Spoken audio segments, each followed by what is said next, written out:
What's up, social media fam? Aaron Blunt here with another video.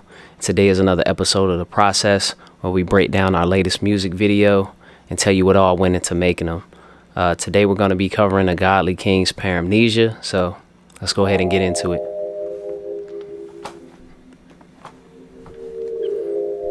Alright, so before we jump into this breakdown, just to give things a little bit of context, like I said, the name of the song was Paramnesia, and I hadn't heard of this before until I actually heard this song.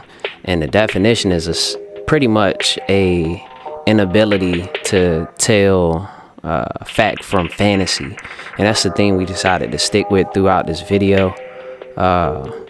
We used a lot of set design because we used this particular location before in the Pray video.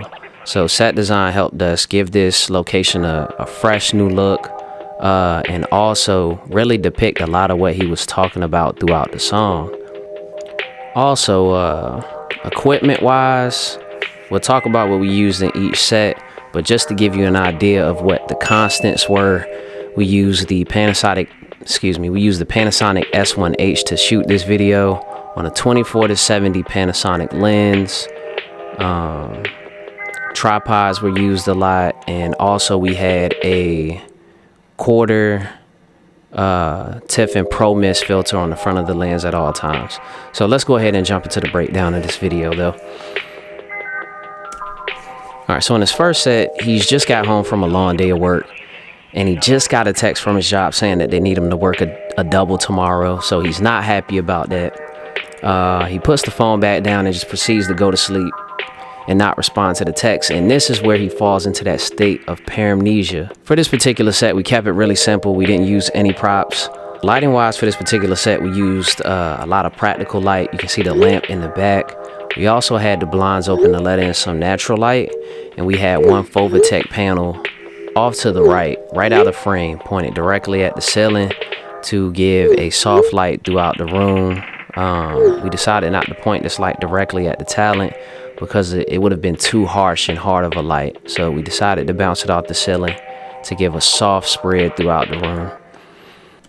So before we transition to the next set, this is a good time to talk about what kind of transition we use. And this is a very simple technique where you take your camera and you follow the subject up into an object that covers the front of the lens and blacks the frame out. And you do the same exact thing for your next clip, except you transition out from behind the object onto the new subject or whatever you're trying to capture on the next scene. But it's a great way to transition seamlessly to the next clip, or just add something interesting when you transition to the clip.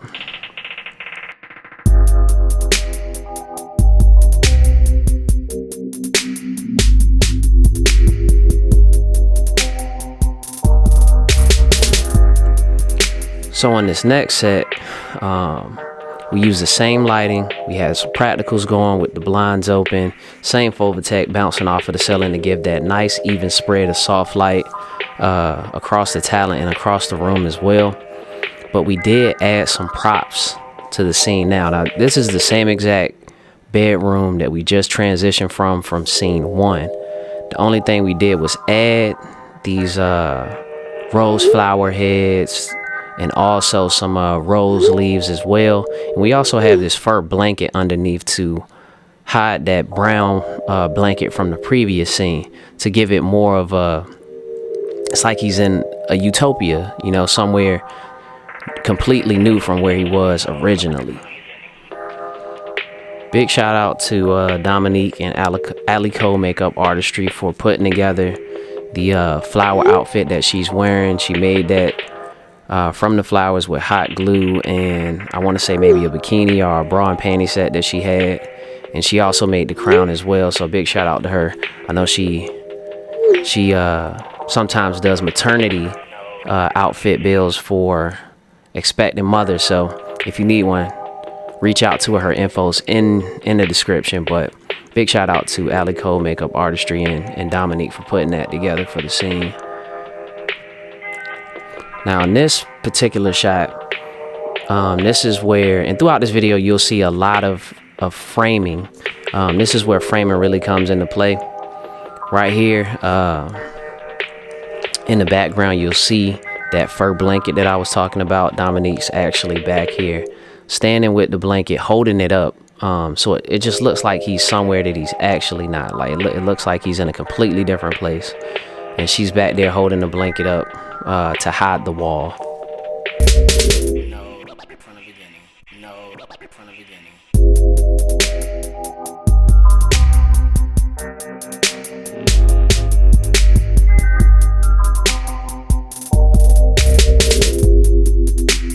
So this next scene, this was probably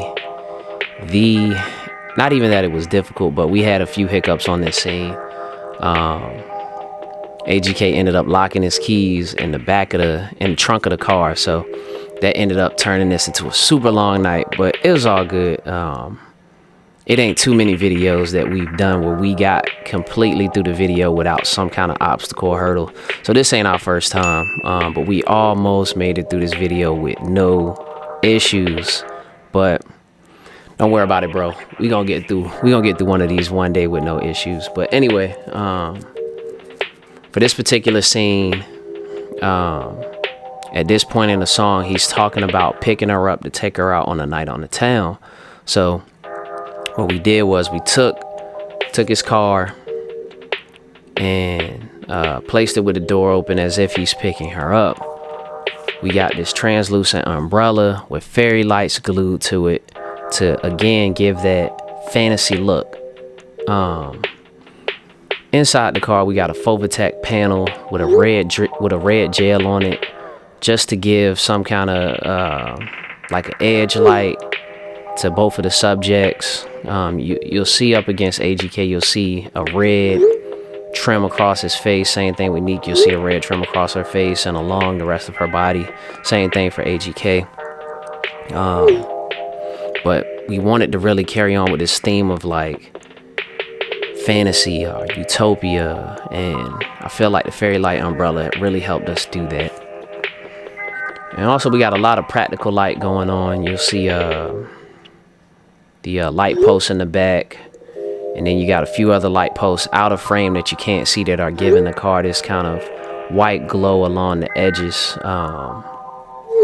And right out of frame, we got Distantwolff with a Fovatech light panel shining that directly onto our two subjects to make sure that they stand out from the darkness in the back, and to keep the audience's focus on them.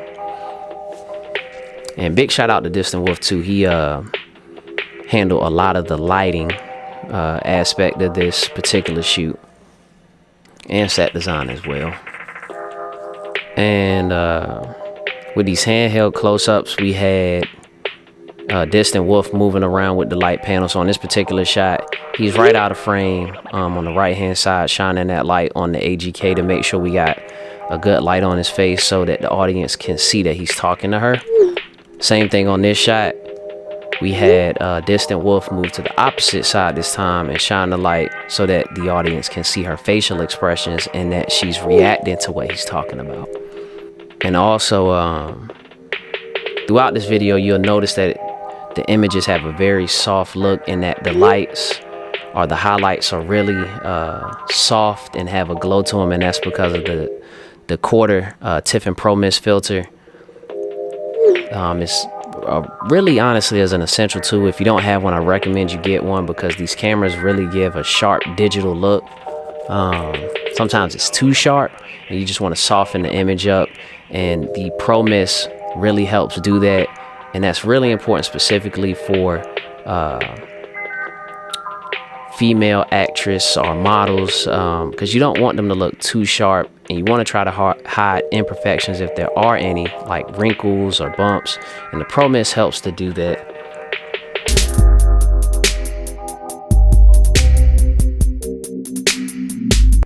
All right, so now we transition back indoors. So this particular scene is the exact same table from the Pray music video. And this is a really good example of how set design can make a location look like it's somewhere completely different. But you'll notice the table in the background, and even the table in the background is the same exact table, same spot that we shot this location for Prey. But all we did was we bought some sheer blinds, or some sheer curtains, excuse me. Got some sheer curtains, and we literally command stripped those to the ceiling. We got a fairy curtain in the background just to give something interesting going on in the background. We command stripped that to the wall as well. And then we got a whole bunch of bottles in the background. If you haven't seen my hack video on adding bottles to your video, it'll be linked at the top of this video somewhere. But we got a bunch of bottles in the background that we've accumulated over time that we don't throw away for instances just like this. And in those bottles, we got some flat Dollar Tree Coca-Cola in those glasses as well as it's soda. But the whole point of this is to drive home the point that they're out at a bar. Because at this particular point in the song, he's saying, let's go out and make a scene. Let's post up and make a scene as if they're at the bar. So we set this up to look like a bar. And you got me in the scene. And just to kind of touch on this is a lot of the time adding actors or models to the video, it can add an extra element where you have a lot or new things to account for, and that's people showing up on time or being available to actually participate in the video. So to negate that, I try to use any people that are involved with the artist that can easily be attained if we have to be a part of the video. So I jumped in this time just to expedite things and help it go smooth. I jumped in and played the part myself of the bartender. But yeah, lighting wise, you got two Fovatech panels, one to the left and one to the right out of frame to light Domonique and the light A.G.K. And right behind me, behind the bottles, you had the BP boiling pocket light to give the bottles a glow, and then you got your fairy curtains to give some light to that back table as well. Rather simple lighting setup. I wish I would have found a way to light myself a little bit better, but that was perfectly fine because the focus of this particular scene is A.G.K. and the girl of his dreams. So it wasn't really necessary to light myself, but looking back hindsight, I probably would have tried to light myself a little bit better. And throughout this video, you'll notice this slow keyframe, this slow keyframe zoom in and zoom out is a trick that I really like to use to give some kind of movement, especially when I've locked the camera on a tripod, just to stop it from being so stagnant. I do a slow zoom and a slow zoom, a slow zoom in and a slow zoom out, just to give it some kind of movement, and so it's not sitting too stagnant. And I like to mix these kind of shots in with handheld shots. But based on this song, is a very calm and chill song, so you don't need a lot of rapid, quick movements for this particular song. But yeah, just to stop things from being stagnant, I like to go handheld on these kind of songs and also use keyframing to zoom in and out. So same thing here, you have that transition technique we used earlier in the video. This time I actually walked across the front of the camera to black out the frame. Also added a draw mask to it so that as I walked across the screen, it revealed the next set. So you would go frame by frame and just keyframe, or excuse me, a draw mask out the previous clip to reveal the new clip.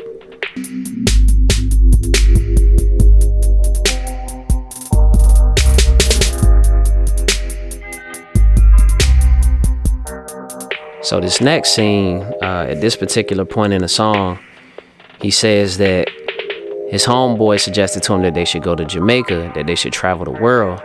So in this particular scene, we decided to go with a jungle setup to you know, kind of display that, hey, him and his dream girl are out traveling now.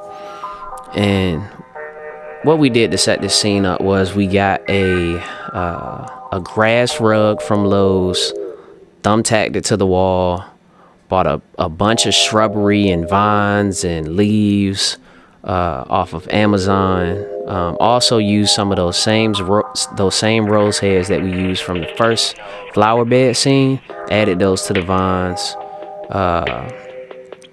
and we pretty much were taping and thumbtacking stuff to the walls.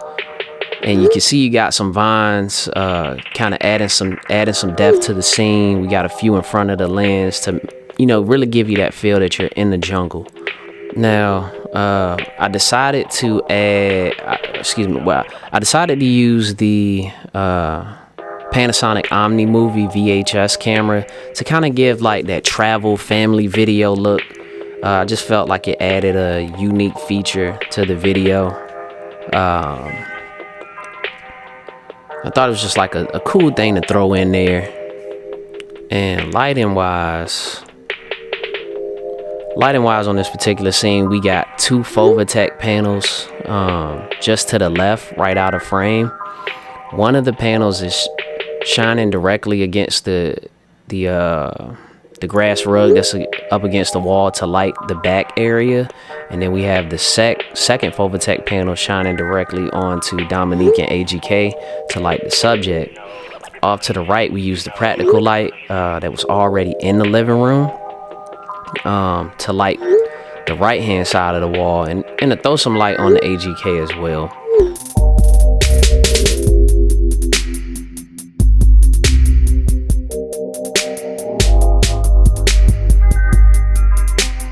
So at this point in the video, he's talking about issues he's having at home. His mom and sister are going through tough times. Bills are stacking up, etc., etc.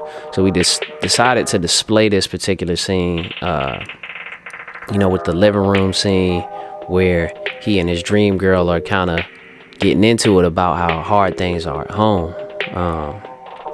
But since this is a dream, during this verse, he says he wishes he could change things the way that you edit footage. So what we decided to do was incorporate a director board that goes out in front of the screen, and by the time it lifts back up, he's actually changed the scene exactly how you would edit footage. And now they have a lot of money, they're balling out, just to kind of continue this theme of Paramnesia, you know, where you can't tell fact from fantasy. And with this clipboard coming out in front, since it was just us 3 shooting this video, and Neek was involved in the scene and A.G.K was involved in the scene, I was operating the camera. We had no one to bring the board out in front of the screen. So what we decided to do to keep both things in focus, because we had no one to pull focus, was these are actually 2 different clips put together. So the first actually is A.G.K and Neek acting in the living room, but this clipboard that actually went across the screen is a completely different clip where I readjusted the focus onto the clipboard, and I just brought it out in front of the lens and took it out, and I used a draw mask and keyframed each individual frame to cut out everything around the clipboard to make it look as if these are 2 clips, to make it look as if this was 1 clip by itself. So now they got a bunch of money, living it up, having a good time. And to light this scene, it was pretty straightforward, because I wanted it to look like a living room, like they were really at home. So we went with 2 Fovatech panels, one off to the left and one off to the right, both with the tungsten gel, just to give that living room lamp look. Yeah, lighting was pretty straightforward, nothing too complicated. And we got a bunch of prop money, and we incorporated a bunch of prop money into the scene just to show, you know, them actually transitioning to living a good life. And in this scene, the prop money's hidden, and the money gun's hidden as well. The money gun's right behind A.G.K, and Neek's stack is actually tucked in his couch cushion. So when the clipboard comes out, they can grab it real quick, and by the time it comes back up, they got it all in their hand.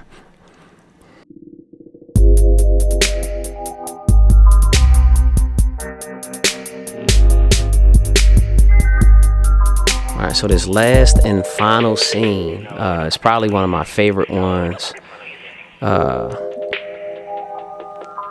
At this point in the song, it's almost as if A.G.K's dream is kind of turning into a nightmare now, right? It was a utopia where he was talking about being with his dream girl, but at this point in the song, he's kind of talking about some of the issues that he's having.